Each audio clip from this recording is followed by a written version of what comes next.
Hello, everyone, and welcome. In this video, we'll be walking through all of the features included in the newly released version of the Lightning Bolt strategy. My name is Squawk, and I am the author of the Lightning Bolt strategy. And we're going to walk through, we're going to test some features. This is a how-to video for the latest version of the Lightning Bolt strategy that was just dropped today, January 3rd, 2022. I guess we'll start with sharing the screen and going over some of these features here. So I guess we'll start with what the Lightning Bolt strategy is. Most of you guys should know that already. And the Lightning Bolt strategy is basically an indicator that finds high probability setups on the chart that you can use, and you can use this indicator basically on any currency pair that you like. The features included here in the latest version include, of course, lightning bolt signals, auto drawing of zones. There's some improvements with that. In addition to that, we have some EA functionality, if you will, some take profit buttons functionality, some take partials, some secure functionality where you can secure your positions. And yeah, we're going to walk through it. I think you'll be happy with it, but let's get started. So here we have the Lightning Bolt properties, and they're broken into different sections. You'll see we have one for the Lightning Bolt, one for alerting, one for zones, and the remaining for expert advisors. So we'll start at the top. First parameter is called bars. And the bars parameter under the Lightning Bolt category basically lets you start drawing lightning bolts, in this case, 1,000 bars back. This is great for back testing if you wanted to back test and see the setups, how they're progressing, how they're moving, how it behaves. You would set the number of bars here, and that will allow you to back test by 1,000 bars. You can set it to 500. You can set it to any number you'd like. The more or less will determine how many lightning bolts, how many historical lightning bolts you see. What we have here also is a mode called aggressive. And most of you using this indicator already, you have this mode where you can turn conservative mode off to aggressive mode. This is going to allow you to see more lightning bolts. Okay, so you're going to see some lightning bolts, and you'll see more of them when you turn it on to aggressive mode. I recommend turning it on and also using additional confluences to make sure that you're getting in properly, in and out of your trades properly. So aggressive mode with zones is going to work well. For me, I like having aggressive mode and having nice zone setups where I can just, maneuver in and out of the positions on a timely basis all the time. The next mode is candle mode. Now, this candle mode allows you to set it to sensitive. By default to sensitive. So if you don't have this feature in your indicator, you're running in sensitive mode. And basically what this means is that as I detect patterns in the chart, I then zoom into the candlesticks to determine high probability candlestick patterns. You can turn this mode off. This is going to give you a lot of indicators, a lot of lightning bolts, along with, once again, you need to make sure that you have confluence with your zones. I like running it now that I see it. I've been using it for quite some time, way more than you guys have even known about it. But I've been using it, and I like running it with mode being aggressive and candle mode being set to off. And that's going to give you, once again, a lot of signals, and you'll need to use your blue zones as confluence, your simple moving averages, and anything else that you use. It works very well. I suggest you use it. The next two properties are related to how you position the icons, how the icons are positioned on the chart. Sometimes individuals will zoom out so that the candles are super small, and the buy and sell and lightning bolt icons are all over the chart, but this allows you to move those, you set padding between the candlestick and the lightning bolts and the sell indicator. So for example, if you look at the chart, we're hugging pretty much here. But what you can do is you can change this to say 150 and 150. What will happen here is it will push these out. So you can zoom out and you can get a better view of, you can even push it out even further, but this is the one that we looked at. You can get a better view of what's going on the charts. So there you have it there. We'll go back to F7. Then what you have is another feature called Draw Fibs. Some people don't want to see the fibs. I've taken that suggestion and I've included it in the software. So if you could see here, the fibs are drawn. When you turn this feature off, or when you turn this property, you set it to false, then you'll get everything, but you will not get the fibs. So you can remove the fibs. You can also change the color of the fibs. So if we wanted to, we could change the fibs to be, well, first we'll display them. And then we can change the fibs to be, let's say, let's make it, I don't know, let's make it red or yellow. Let's make it yellow, right? And then we could also change the triangle, the lightning bolt triangles. You can change those colors also.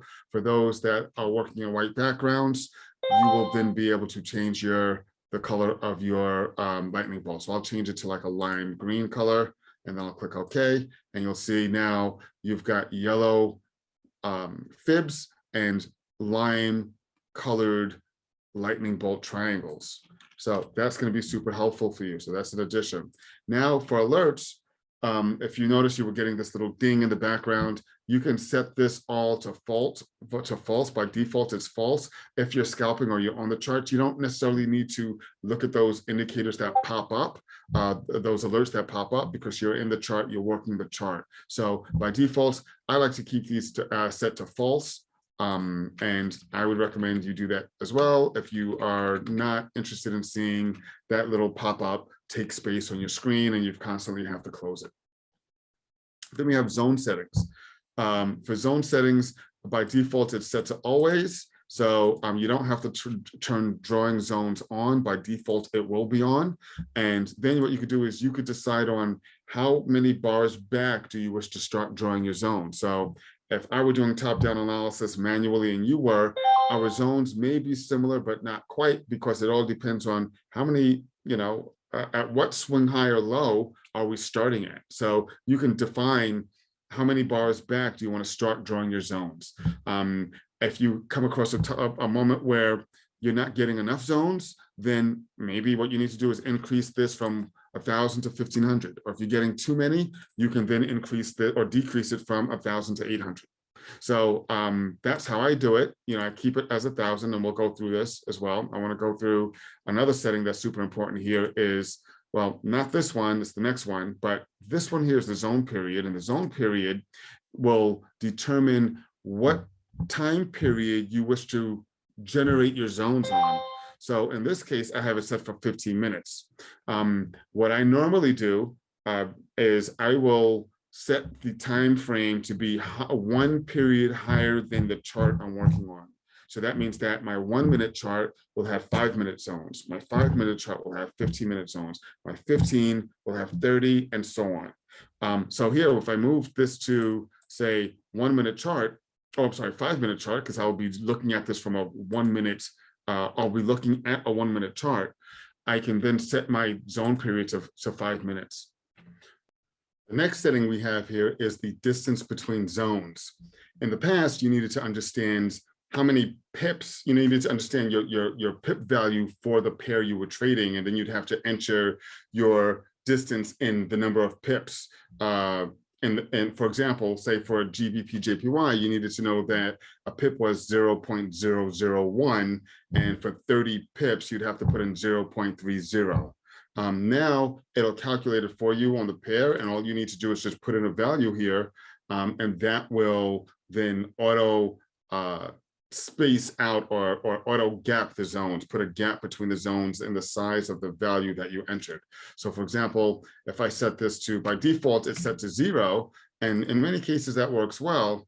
But if you notice here, this looks a little, very, very congested. So what you could do is you can go in and you can change your distance to be, say, maybe 50.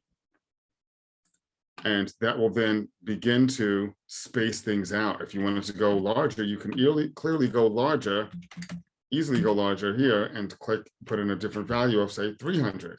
And then it'll space things out automatically for you so that you can get the granularity that you're looking for. So you don't need to know the pip value, but you do need to play with the settings and put in a, just a pip count, and it'll calculate the value for you and create the distance. So I think that's going to be super helpful for everyone. I know that was pretty confusing for a few people. Also, the zone color, you can continue to change. That's something that was always there. You can continue to change that. The zone colors there, it'll automatically change the colors for you for those that wish to style their sheets a little bit differently. Now, what you also have is what we're going to do is we're going to get into the expert advisor settings. Now, we're going very light with the expert advisor settings. There are some features that I have here now that will assist with your strategy with scalping. So for one, the indicator will take partials when you click on the take partials button. It will also auto protect your position if you're in a position that's in profit. And when you click the protect button here, it will automatically move your stops to break even, your stop to open price, so that now you're protected. So you're going to be able to find a nice flow between clicking on protect and take partial, or take partial and protect as price is moving. I'll give you some examples of that when we demo it.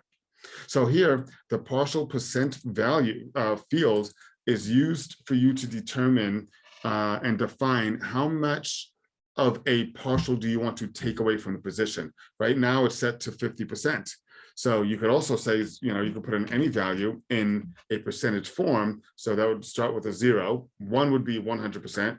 0.80 would mean that it's going to take 80% of your position and leave you with a 20% runner. So we'll keep this here at 0.50. Oops. 0.50. So now we know that we're going to be taking 50% of your position every time the button is pressed to take a partial. The next thing is you can define how you want the partial mode to work, or what positions do you want it to apply that functionality to. So you can apply it to all positions. So if you had 3, 4, 5 positions open, say you scaled in 1, 2, 3, during market open, you can click on take partial and it'll take a partial for all of the positions. I'll show you that right now. I'll show you this right now, actually. We'll leave this at 0.50 and I'll create an order. Let's see here. Let's see what we could do. All right. If I put in an order here, you notice that I have a order for order size of 0.30. And now if I click take partial, it will automatically change this here from 0.30 to 0.15 automatically. Boom, 0.15. You can take another partial, you can click it again, 0.07, and it'll continue to slice it and take that percentage, that partial percent value away from the running position all automatically. If we were in profit right now, not a lot of volume, so I can't get good momentum, but if we were in profit, I could easily just click on protect and it would move your stops to break even automatically. So now let's open up a few positions. So now we've got a few positions opened, right? And now what we could do is we can say, before the value was set to all positions. Now we can say, hey, let's just take a partial from the positions that were never partialed previously.